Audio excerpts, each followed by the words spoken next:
to the damn bar. That's right. This is our Drunken American Millennial Network. I'm Will Toussaint. I'm Lina Green. That's right. And since this is set in the damn bar, we don't cheers with the cheers. We cheers with the damn. Okay, whenever we say damn, y'all say damn, then we all drink. Okay, y'all ready? We're gonna try that out one time. You ready? Damn. Damn. That's what I'm talking about. We got a lot of shit to cover because there's a lot that's been going on. I'm stressed. Okay, so we just gotta plow through it a little bit, all right? The first story that we're gonna jump into is obviously about Saudi Arabia. So some facts, a U.S. resident, but a Saudi journalist, he was taken, he was presumed missing, but it ended up that he was murdered and cut up to pieces with a saw. Bone saw. By 15 Saudis who said they were there on vacation. So the U.S. probably is not gonna do anything about it because, you know, when someone of color gets taken, they don't really care, so. Also, our relationship with Saudi Arabia is a hot, stanky, funky mess. Basically, and mind you, this is one of those things where I remind people like Trump isn't remarkable in this way. Every president, including Barack Obama, has done the same thing that he's doing with Saudi Arabia, which is selling them weapons and being like, you can basically do whatever you want because you're gonna pay for our weapons, and that's where we spend most of our money anyway, so we need it. So that's what's happening, and I don't think that we should expect, like everybody's upset with Trump for not doing something about it. Okay, listen.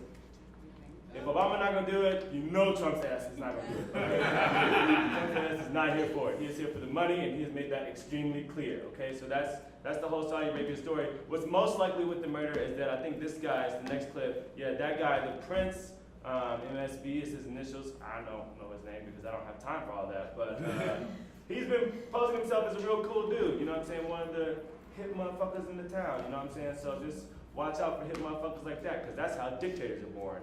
Real strong ones. That's all I got to say about that. And that's the drink, so damn. Damn. Well, Lina, hi. Hey, what's up? Everybody, Alyssa, our international news. That's it.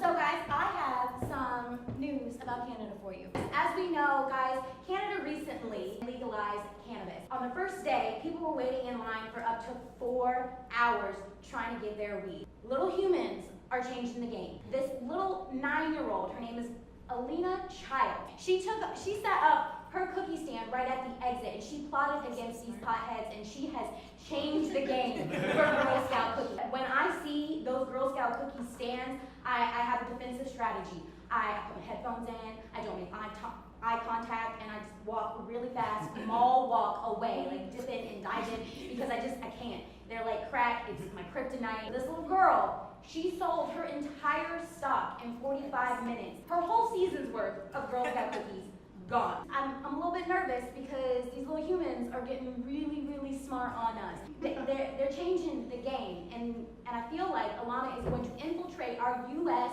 Girl Scout cookies, and I'm warning y'all, keep an eye out, watch out at your local dispensary because they're gonna get you. She's just sitting back. All these other girls are working hard, and she's just like, gotcha, bitch, I'm done. Yeah, man. Damn. Hey, great job. You can't drink right now because of the thing, right? Because of the thing. But thank you for covering last week when Lina had the shingles, and she was out. Come on. Yeah, with the shingles, that's what she had. Yes. Or her roof had fallen off on her. You know, it's that good. It's good to have you. Yeah. Everybody give it up for Alyssa Brayboy. All right, so let's move right along to our next segment. I believe we have Le Trafic with Le Magnifique Leigh Jones. I love these shirts. I love these shirts y'all are wearing. What's going on with this? I do black shit. Okay, I do black shit. That's right, I'm a Black Panther. Hey, I dig it. It's a double entendre. I got a little frisky in there. He liked it. Oh wow, I never said that. I like that it says I do it, you know, like do it or I do black I shit. do black that. shit, Yeah, I do yeah. black people. Cool. Give me a drink. Yes. There you go. Ooh, I feel forced. Okay. I'm gonna tell you guys some traffic news. So I was late today because of traffic, but some people are really working hard to make sure that that doesn't happen again because Elon Musk, who may or may not be a douchebag, I don't know him personally, but he is opening this rapid transit tunnel in LA on December 10th, and he's gonna give out free rides on December 11th. It's this great, like, crazy vacuum tube where the trains can go super fast. I'm not riding it because I don't want to ride anything that doesn't have air. I mean, there's air in the train, but if it stops, the science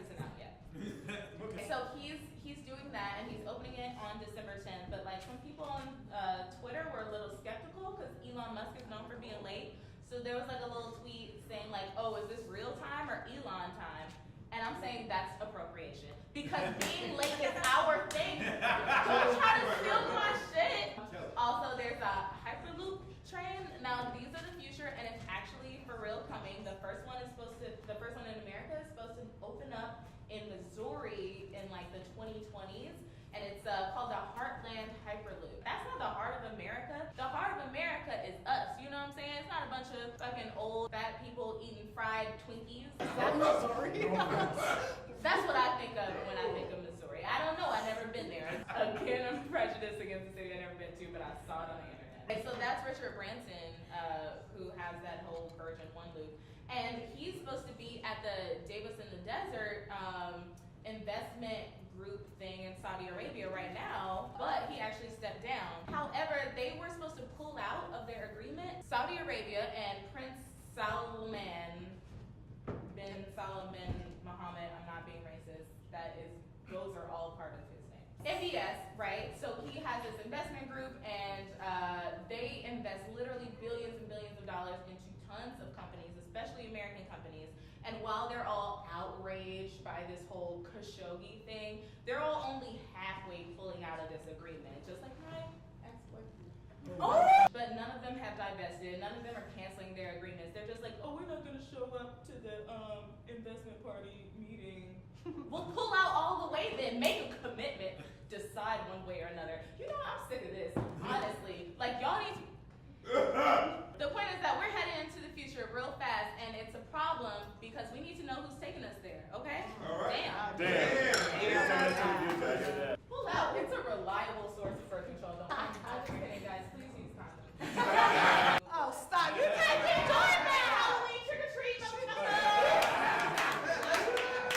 Thank you, everybody. Damn, give it up for Leigh Jones. Okay, let's jump into voting because we have a lot to say about voting. Let's just jump into the facts. Early voting has begun. I already voted. But a lot of states are enforcing a strict ID policy. So make sure you have everything and make sure you are registered. That's happening to a lot of people. Know where you're registered at, because last year I had to go like 3 places because they was like, no, you better go there. So make sure you know where you're registered at, because they're gonna try to trick you guys. Voter suppression, we've been talking about that the past 3 episodes. It is one of the main reasons why I care about voting. If you got something that white people are trying to stop you from doing, chances are you're headed in the right direction. Mass voter suppression going on all over the country. Here are some of the places that have confirmed instances of voter suppression. We all know about the 53,000 registrations that were set aside in Georgia. Important for Georgians to note, besides the fact that it's weird that Brian Kemp, the Secretary of State in that state, can somehow affect the voting, that he's weird. But if you're one of those 53,000, you can still vote. Go to the polls. Physically go to the polls. If you have an ID, great, then you can definitely vote. If not, still try to fill out a provisional ballot, because they actually just got held accountable for that by a federal court. So they will be either releasing those or helping people reevaluate them and all that stuff. So don't give up, Georgians that see that, don't give up. So you got reduced polling places by 20%. 283 polling places have been closed. Mind you, that's one of the things that was a part of the Voting Rights Act. Like, you can't change how people vote or how many polling places are open or shit like that. So since that has changed, obviously we need to revisit the Voting Rights Act. That was in of 2010, but it's 303 since 2016 that have been closed. It's very important to note that with all these places, and most of these places, especially in Georgia and Texas, minorities are the minority of the vote. However, they are the majority of the votes that are being stifled. Specifically with Georgia, which most people like NPR and New York Times and Wall Street Journal, they're considering Georgia like the ground zero of voter suppression right now. Yes! So, Yes on Prop 10, we have representatives from Yes on Prop 10 here last week, and today we are lucky enough to have Emanuel Gonzales, a representative of Proposition 8. You can pop right here, man. How you doing? Good, yourself. I'm good. Thank you so much for joining us, Emanuel. You're a representative of Prop 8. Can you just tell us in general what Prop 8 is about? I know some of us kind of know, but most of us really don't. Yeah, so just to give a quick precursor of what Prop 8 is, there's a crisis in California with kidney dialysis facilities where patients are reporting blood stains, short staffing levels that have led to patients going into cardiac arrest and ultimately dying in these clinics. And they've also reported bugs, gnats, and roaches crawling throughout the clinics. What Prop 8 does is it holds big dialysis corporations accountable that make billions of dollars in profit. It holds them accountable for providing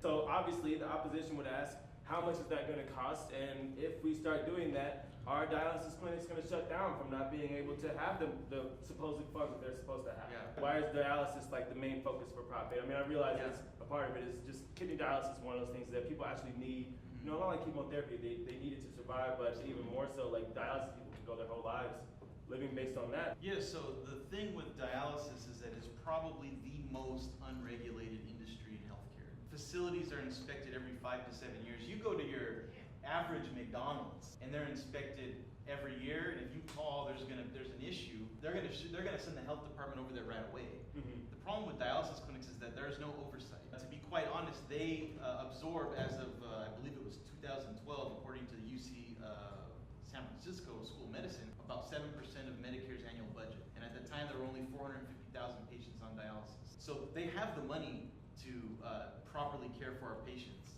It's just that, what are they really doing with that money? We want them to invest the revenue that they already receive into direct patient care. Let's just use the term for what it is. There's a lot of fake news out there. These dialysis corporations, DaVita, Fresenius, US Renal Care, the biggest provider. There's one like of the two biggest, main ones I've yes. heard of, right? There's Yeah, like so DaVita has the most clinics in California, the most clinics I believe in the United States, and then there's Fresenius Medical Care that's number 2, but they make all the supplies and all the machines that DaVita needs to operate. They spend about $105 million to kill Proposition 8. It kind of makes you wonder, why are they spending so much money? And I actually had the president of Fresenius come to my clinic and confront me about it, and he wanted to ask, what is it that you guys want done in your clinics?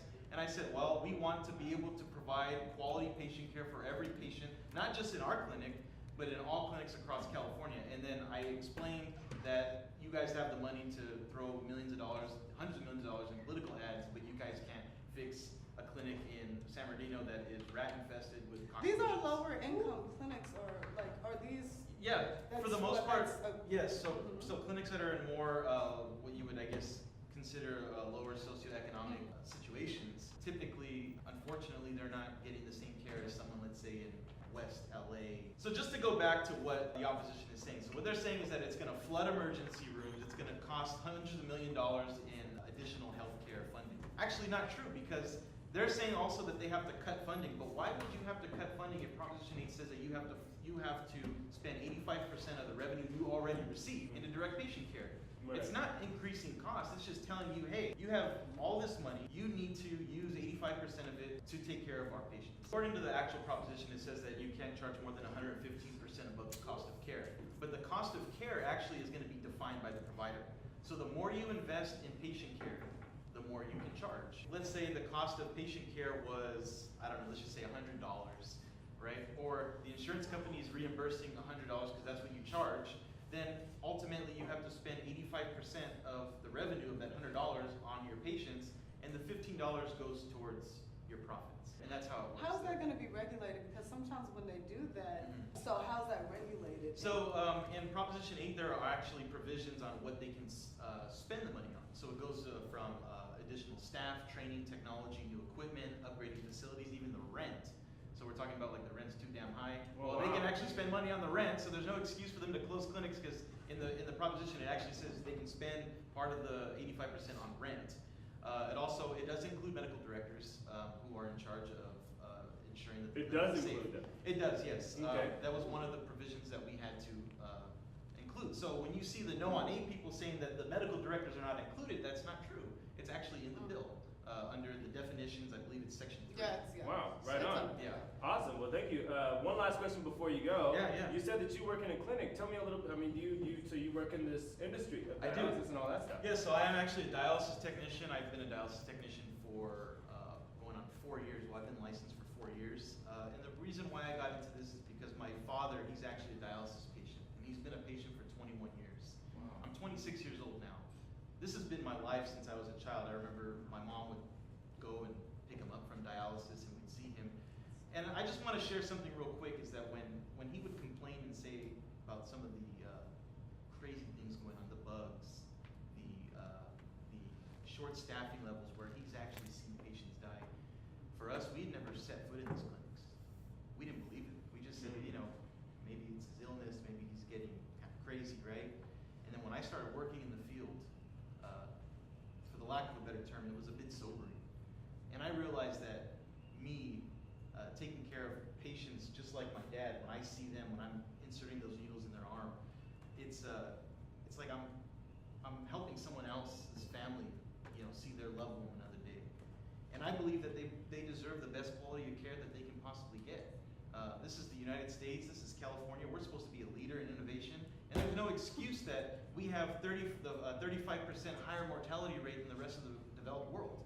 And that's because these corporations put profits before their patients. Well, with Prop 8, we ensure that there's no discrimination, because that's part of the measure. No discrimination against whatever type of insurance they have, but not just that, but we're prioritizing patient care over corporate greed, and that's what we want to do. Damn, everybody give it up for Emanuel. We're gonna jump into this drink. Let's see here. All right, here we go. It's basically a whiskey sour with a little twist to it. So that lady's wearing blue up there. Main reason I tried to top it off with blue is because of Michelle Obama's quote. Okay, that drink, I don't know the name of the drink, but what I do know is when they go low, which Brian Kemp is doing, we get high, okay? Smoke that weed, all right, y'all? There we go. Damn! All right, so that's voting. Damn, okay, so let's move on to the next segment. All night, everybody give it up for Johnny Bangs!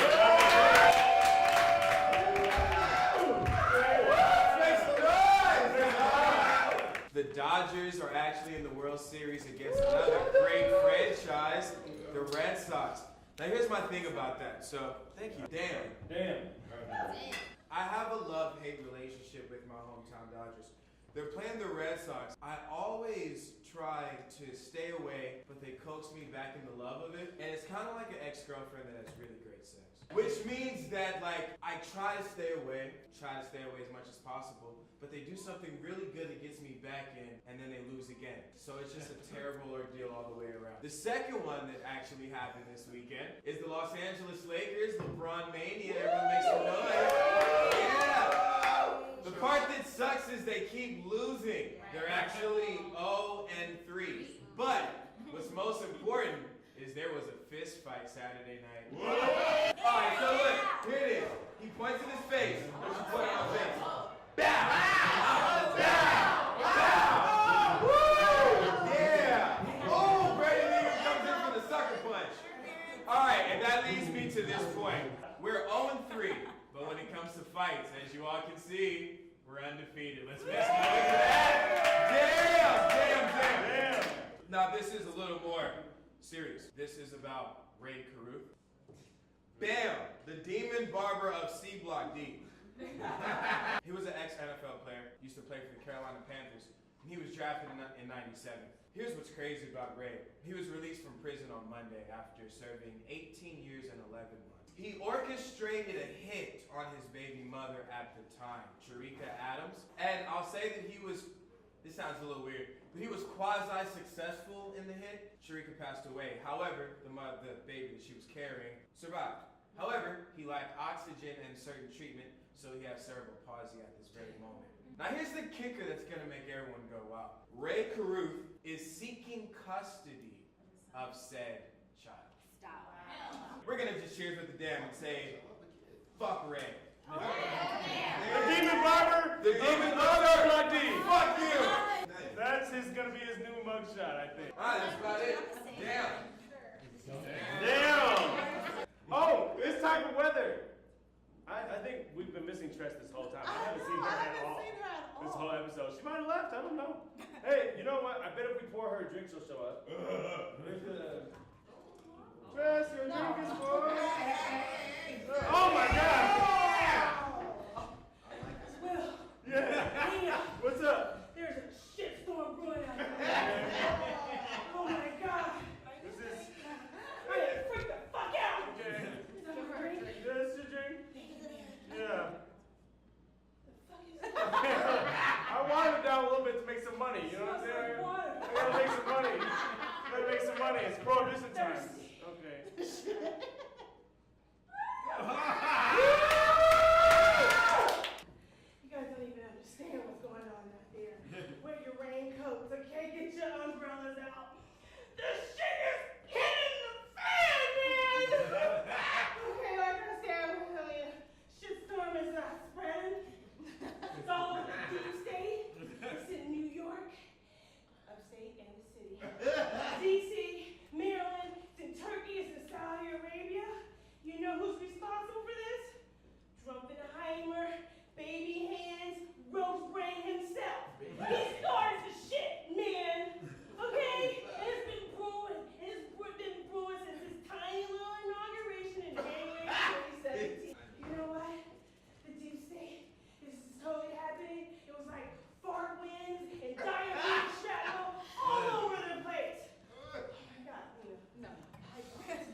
You have the facts about this? Yes, T.I. Woo, we haven't heard that. Woo, Atlanta! Wow!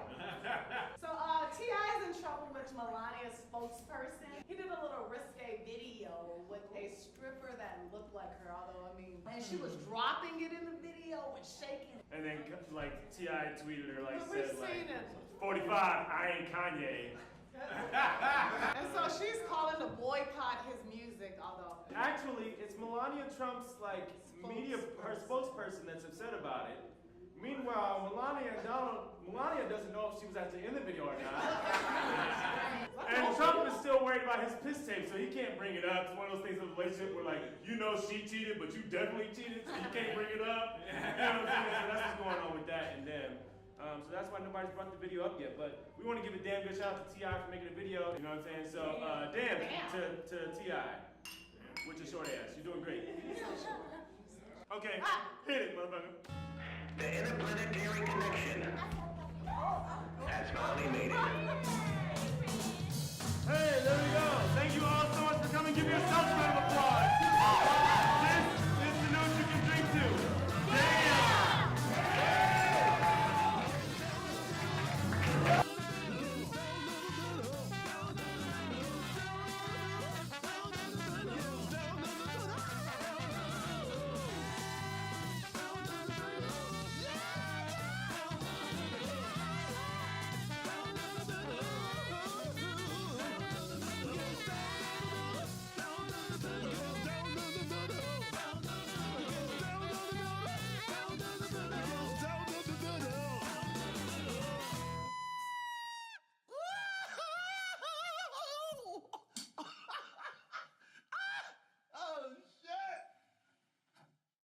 Clearly our Halloween episode.